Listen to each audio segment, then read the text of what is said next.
In this video, we're going to walk through your client's experience with invitations. In the last lesson, we walked through and built out an invitation and walked through all the different ways that you can build it and all the different ways that you can send an invitation to your clients. And now in this video, we're going to run through what your client sees. And then when they go ahead and pick a date and a time, we're going to run through what that looks like on the back end for you so that you know how you can approve things, or if things are set up to auto approve, what that looks like, and so on and so forth. So I have Heath and Olive open here, the wedding that we've been working with all along in the shoot. And if you remember from the last lesson, I scheduled an invitation, or I added an invitation to this date here called Engagement Session with Olive Kinders.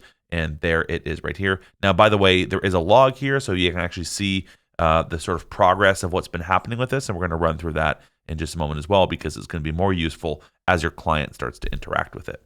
Now, your client would have received an email with the link to this. And if we just kind of minimize this for a quick moment and click the emails tab here, you can see all the emails I've sent to this lead and or the shoot, sorry. And there's that one that we had sent earlier together. But I'm going to open this up here. And what I'm going to do is I'm going to click this visit button here, because that will open up the URL for this specific invitation for that specific date. So this is the one that we had sent just to Olive. And you can see here, this is now what an invitation looks like. So if we kind of go back, I'm just going to close this out for just a moment. And I want to open up the invitation settings just so we can kind of review it together to remember how we had this thing all set up. So in here, I had Wednesdays from 3 to 7. However, I had skipped Wednesday the 9th. I had Mondays 3 to 7. I had Thursdays 12 to 3. And I had this one Saturday 9 to 12. Now, I did set this to be only for 5 weeks as a rolling window, so I can't book a year in advance, and I did require 5 days notice here. So those are just a few things to kind of keep in mind. If I open up the invitation here, you can see it's respecting the 5 days notice. It's not letting me pick any of the times here, even though technically the client could pick this time here because it's available. It won't let me because I have 5 days notice specified there. You can see that date, the 5th right here, is being available because I've made that available for 9 to 12. If I jump ahead into February, though, you can see there was that one date that we had excluded. If I go back over here, it was Wednesday the 9th. So if I go over here, you can see Wednesday the 9th has been excluded here. So this is all respecting the calendar and the details that we had set up there on the back end. And again, if you click on here, you can see the time slots that are available. That's 3 to 7 on the 7th. If I open this up here, on the 7th, there it is, 3 to 7. That makes sense. Now, if you had a date on your Google Calendar, so we already have run through an example of setting up Google Calendar here and integrating it with your account. If you had appointments or dates or vacation or anything like that, if you had that set up in your Google Calendar, it would automatically remove those slots from your schedule. So if you had something here on the 3rd at 12 o'clock, then that date wouldn't be available. In fact, let's run through an example of that so we can do it together and see how this all works together. So I'm going to open up my Google Calendar here so we can see it sort of interacting and see how it all works. And you can see this is the one that we had set up together in a previous lesson here on Sprout School. So I've got all these dates that are added in here and all these things. What I'm going to do is I'm just going to remove them here because there's no need for them to be in here. So let's go ahead and do that. Okay, so let's jump back over here. Let's look at the 3rd. Let's use the 3rd here, February 3rd, as an example. So right now I've got 12 to 1, 12:30 to 1:30, 1 to 2, 1:30 to 2:30, 2 to 3. Now, if you remember, if I actually just quickly jump back here to the invitation and go into the advanced availability, this is that availability increments. So we had said give 30-minute increments there. So that's why I've got 12 to 1 or 12:30 to 1:30 or 1 to 2. They're still full hours because if you go back here, I've got the date here set to be an hour, so 60 minutes. So they're still going to be an hour, but the increments are available in 30-minute increments. If I were to go back here and change this to 60-minute increments and then click update and then come back here and refresh this, if I go back to the 3rd, I'm now only going to have 1 hour increments. So 12 to 1, 1 to 2, 2 to 3. So that's kind of how that is affected. But let's use the 3rd here as the example, 12 to 1, 1 to 2, 2 to 3.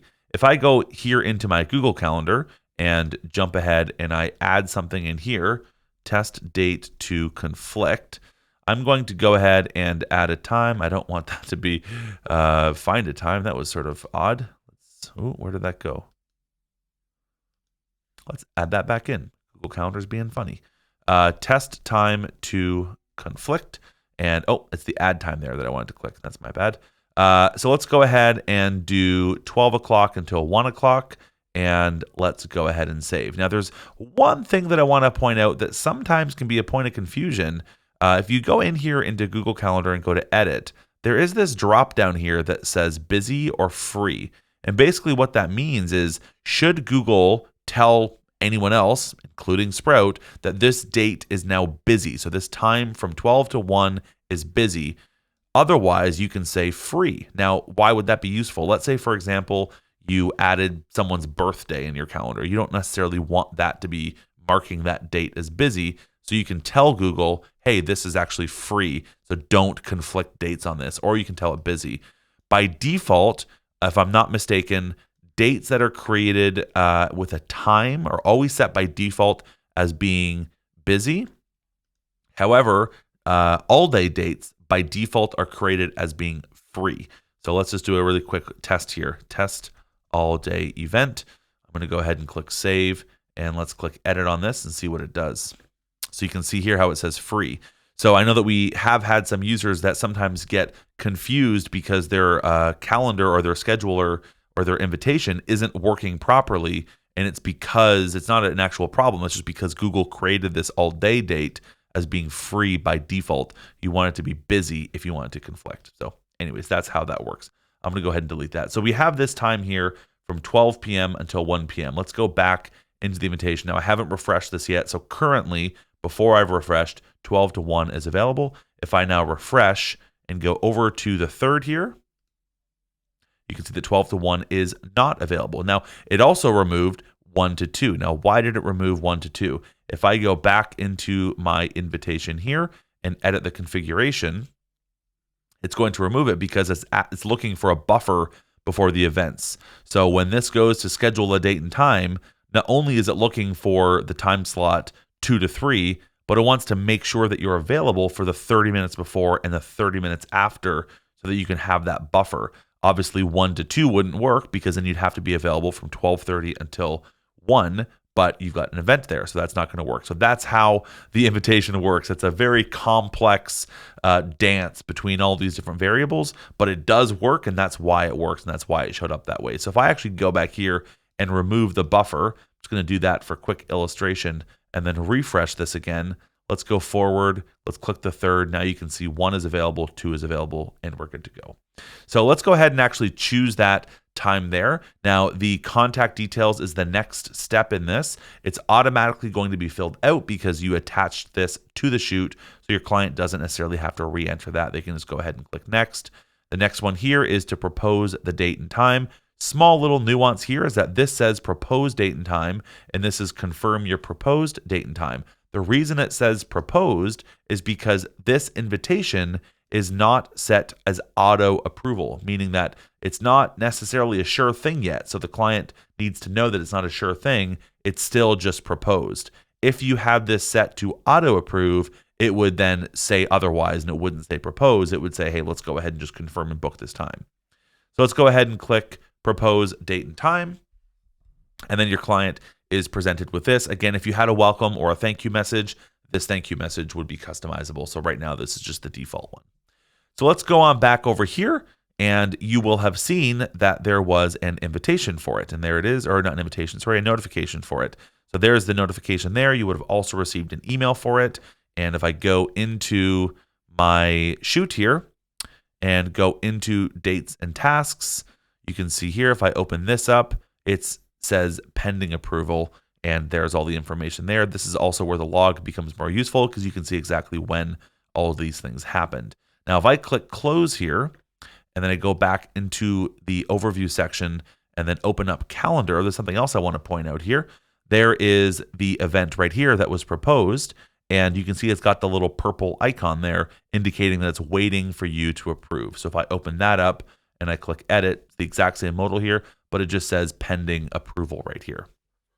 Now, the other thing to note is that if I go back over here into my calendar, you can see here that it's got this waiting thing on it. So it will sync over to your Google Calendar, but it does indicate here that it's waiting. So it's not a firm thing. So if you see that in your calendar, you can at least see that it's there, but you know that it's not a confirmed thing yet. So there's all the different sort of, again, like ways that you can view this. Let's go on back into Sprout here. So we can see here the client has proposed February 3rd, 2022, 1 to 2. Do you want to go ahead and approve it? Or you could disprove it and send a new invitation perhaps to your client. But we're going to approve this for now, and we are good to go. And again, now you can see here it was approved by the invitation. If you click view log, you can now see the entire history of what's happened. You sent it to them, they chose a date, and you approved it.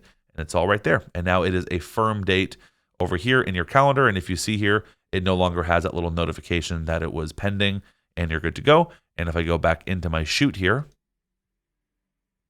into the dates and tasks section, you can see there it is. If I open it up, it's a firm thing. It's no longer in this tentative state. Now, if I flip forward over here into my calendar, you can also see here in my Google Calendar, it no longer has that waiting text in there, which means it's now, again, a firm thing. So it's all good to go. It's ready to go, and it's set. And so that is how you now walk through the invitation with your client. Now you've seen it both in how you build it on the back end, how your client sees it on the front end, and how you now walk through and approve it on the back end as the photographer. And that's invitations in Sprout Studio.